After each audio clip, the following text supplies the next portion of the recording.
The following podcast is intended for people who are intent on growing their business.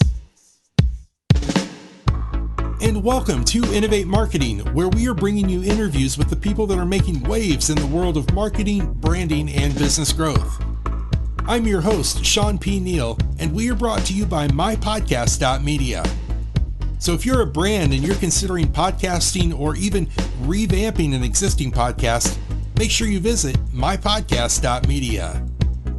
Now, we've got a great show for you today, so without further ado, let's get into it.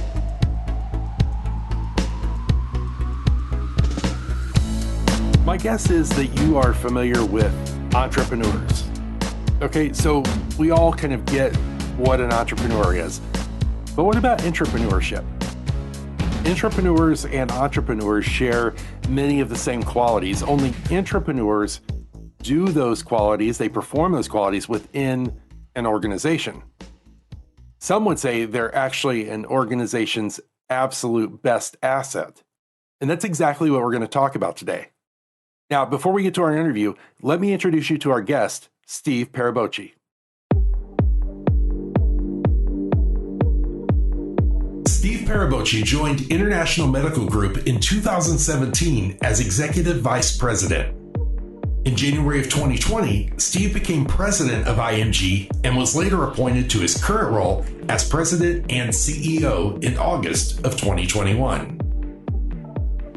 With more than 30 years of broad financial services industry experience, Steve is proactive and deliberate with IMG's strategic planning and operational success in the international health insurance, travel insurance, and assistance services markets. He's had a successful track record of developing business strategies that drive top-line and bottom-line growth and support a dynamic environment of teamwork and employee development. He's responsible for leading the enterprise forward with a focus on innovation and success in IMG's key growth segments. So right off the bat, I think people can be a little intimidated by or maybe turned off by the term entrepreneur. And quite frankly, I think that that's because it sounds so much like entrepreneur, but it also kind of implies that there, maybe a lot of decision-making ability being given to the workforce. So for clarity's sake, can you just kind of tell us a little bit about your definition or interpretation of what an entrepreneur is?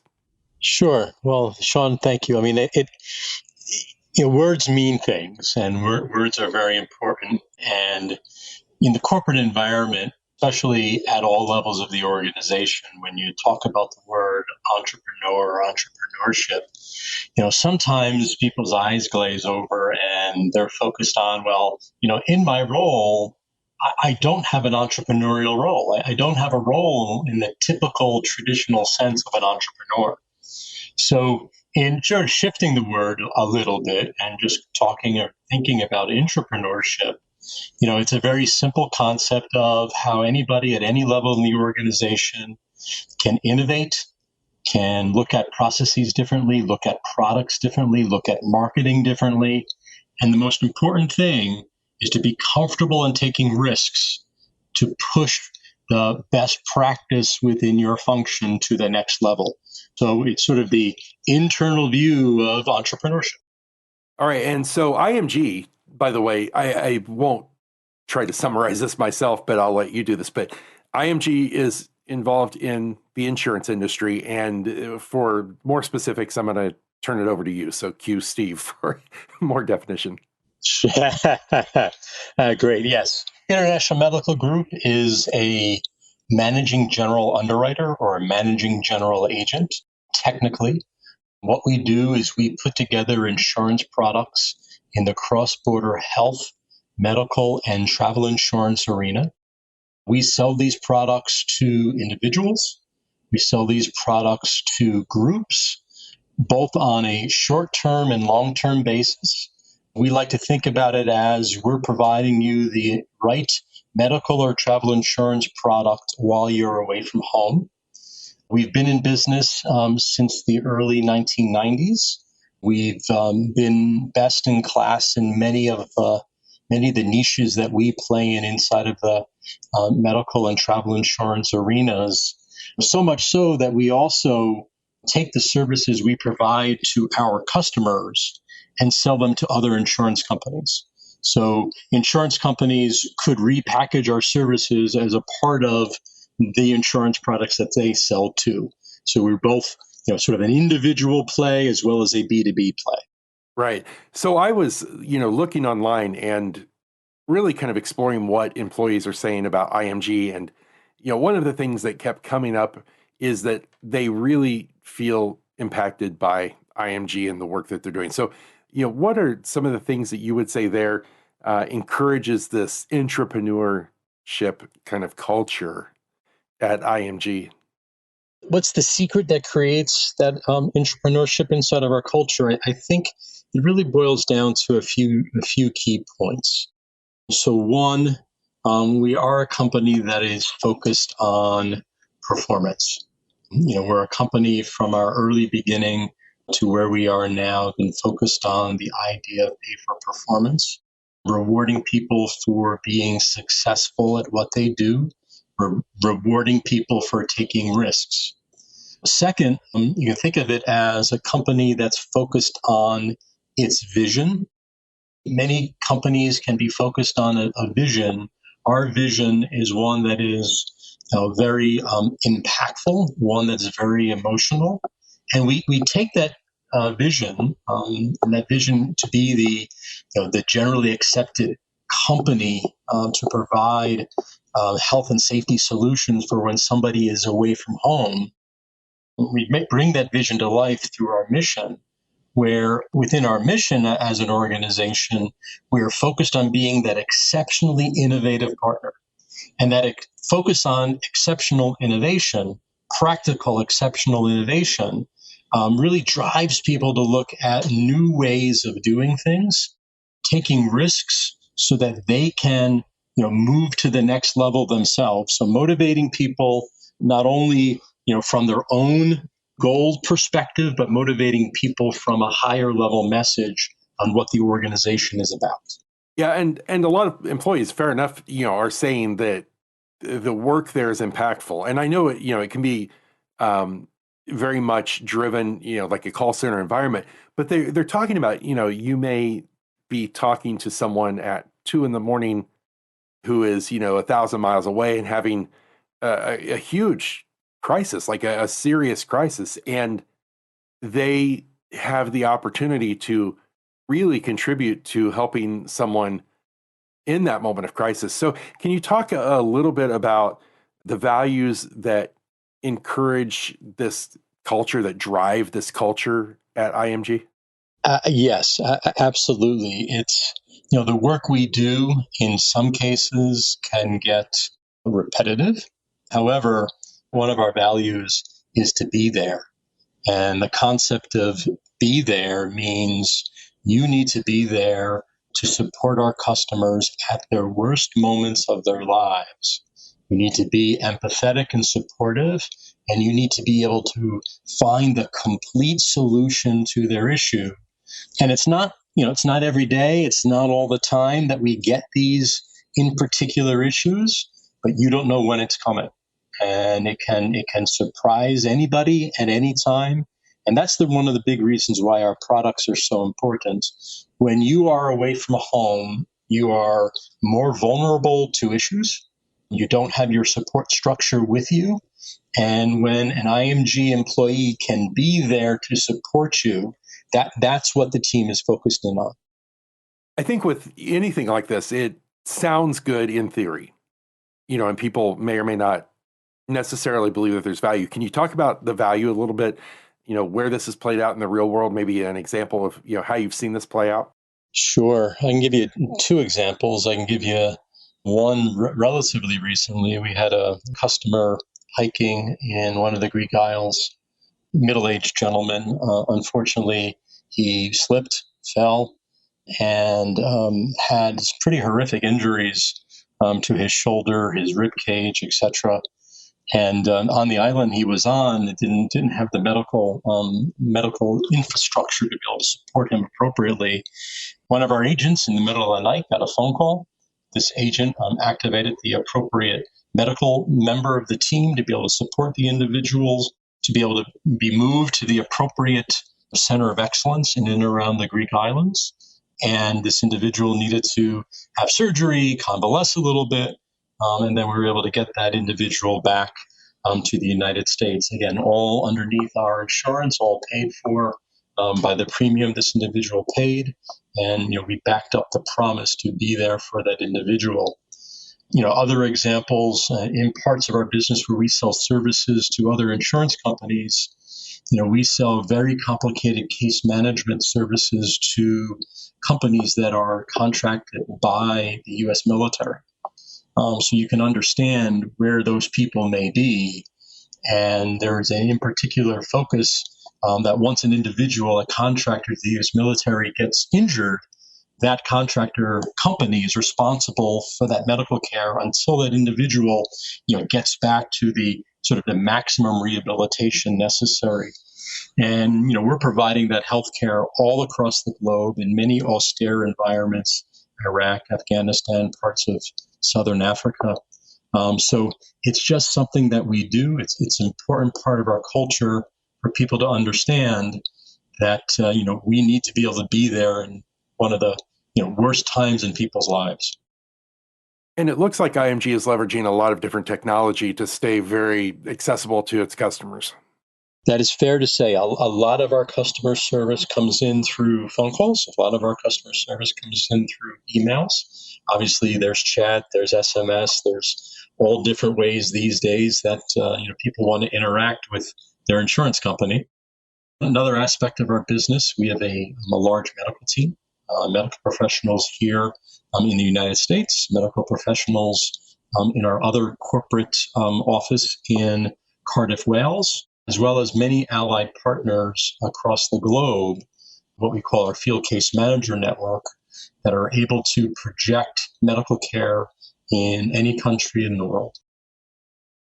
So internally, when you're looking at people that would excel at intrapreneurship, at being that entrepreneur, what kind of characteristics or attributes or whatever are you looking at to identify those people? Sure. I mean, I think there are a bunch of obvious qualities and attributes of who may be a good entrepreneur and who may be focused in that area and lean toward that sort of skill set. You have self-motivated people, creative people, curious people, people that are unafraid of taking risks, people that are naturally collaborative with others. I would say somebody who is trusting and trustworthy is also something that we look for inside the organization. And trusting and trustworthy, I don't mean, from its, the typical definition of trusting and trustworthy. I'm talking about it from the perspective of that concept of vulnerability. Somebody who is truly in touch with themselves, knows that, knows what what created them, and is able to share that and be absolutely comfortable inside of their skin. Because again, as you get into debate, as you get into conflict, as you get into discussions about, what needs to be done, how it needs to be done, and the concept of taking risk, you need to have someone who's comfortable with the idea that they can fail, comfortable with the idea that there's, not going to be, punishment for failure, and, comfortable with the idea that, the people around them are supporting them and their idea, despite, again, a bad outcome. Sometimes there's going to be a bad outcome of what goes on. As long as you took the appropriate, risk control, as long as you were very communicative and supportive of your peers, there's no reason why this is a situation of punishment. It should be celebrated. Okay, so if we do encourage this, how does that impact the bottom line? Can you tell us a little bit about what you've seen on your side and what your experience is with, actually how it impacts the final outcomes there? So one, I think IMG, we're very careful to stay within our core competencies. And I think, one of the points, and Shawn, you brought this up earlier, how managers and leaders may be uncomfortable with the concept of entrepreneurship and people having freedom inside of their organization.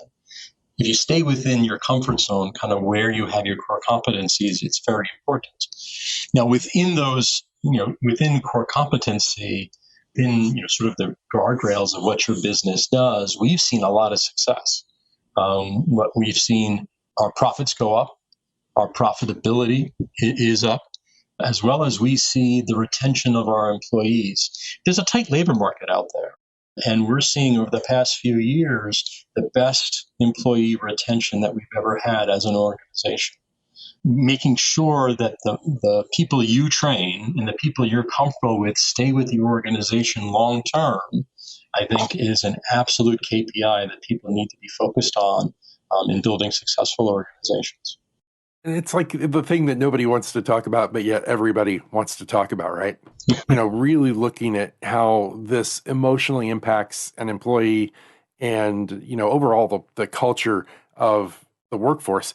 What can you say to that? And, how does this shape the well-being? I absolutely do think that people that are more invested in an organization, people that want to go and move their part of the process into intrapreneurship, move their part of the product development, move their part of customer service, move their part of sales, and make it better. These people are much more committed to the organization. It's on an emotional level. They're much more excited about coming to work. They're much more excited about talking about what they do. As I had mentioned earlier in the discussion when we were talking about that situation in Greece, where one of our call center reps had to be there at that moment that older gentleman had called in. You have somebody there that wanted to take a risk, needed to take a risk, needed to be able to support this individual, and give me 10 of them versus one individual that's just following the rules. What are some of the strategies that IMG is employing to, maintain and encourage entrepreneurship? It's a multifaceted strategy to nurture the culture. I had mentioned earlier, pay for performance culture. I think that is sort of, typical, to be able to be there and be able to incentivize people to be able to take risks. I think that's very important. I talked about trust earlier, the idea of supporting people as they take risks so that they understand, appropriately taking risks are supported inside the organization. We just moved our corporate headquarters inside of Indianapolis to a beautiful new facility. Some people think that that's old-fashioned, the idea of having bricks and mortar facilities these days. But we have sort of a mixed approach. We have our new beautiful facility here in Indianapolis, but we also allow a lot of hybrid and work from home environments. We have people working at IMG from 26 different U.S. states. We have people that working for IMG from 10 different European countries. So bringing in a diverse workforce is also very important because, we're a global company. We have customers from all over the world, and we need to be thinking about, various different aspects of culture when we talk about how to motivate people and how to support people while we're looking to make processes better, while we're looking to make products better and invest in entrepreneurship. So again, a diverse workforce is something that's also very important. I think it excites people to work with different cultures, and it's something that here at IMG, sometimes people may not think of a company inside of Indianapolis can be diverse, but it's one of the most diverse places that I've ever worked. I've worked for some of the biggest insurance companies in the world. As we're wrapping up, I would love to get your thoughts when you think about, speaking directly to our audience. Our audience is comprised of, people who are in leadership positions, decision-making positions, and, maybe they're looking at this and saying, this is a path that we need to go down or we've wanted to go down, but they're not really sure where to start or how to really wrap their heads around, creating this culture of entrepreneurship. Can you just kind of speak directly to them for a moment about how to do this and what might be the considerations? I think it starts with an inspiring vision and mission. As people, as humans, We are motivated by doing things for the big picture. And I think that's the best way to motivate people. So start with a vision and mission that matters to your employee base. Obviously, it needs to matter to your marketplace, but I do think you need to be focused on inspiring your employees first. I think, creating a culture that supports risk-taking, supports the idea of trust and vulnerability inside of the workplace, the free exchange of opinions and ideas at all levels of the organization. I think we all need to be focused on the bottom line, and everything that we do needs to be able to be measured in the bottom line. But I do think starting from the metrics first, or starting from the bottom line first, is one of the key mistakes that many managers and leaders make inside of their companies. Focused on inspiration, focused on motivation, focus on getting the right employees in the right seats. Having the right team is more important than the right strategy. That is absolutely great. Steve Paraboschi, thank you so much for being a guest on here today and for sharing your thoughts, your insights, and your experience in this space. We absolutely appreciate it and hope to see you back soon. Shawn, thank you so much. I will be back whenever you want me.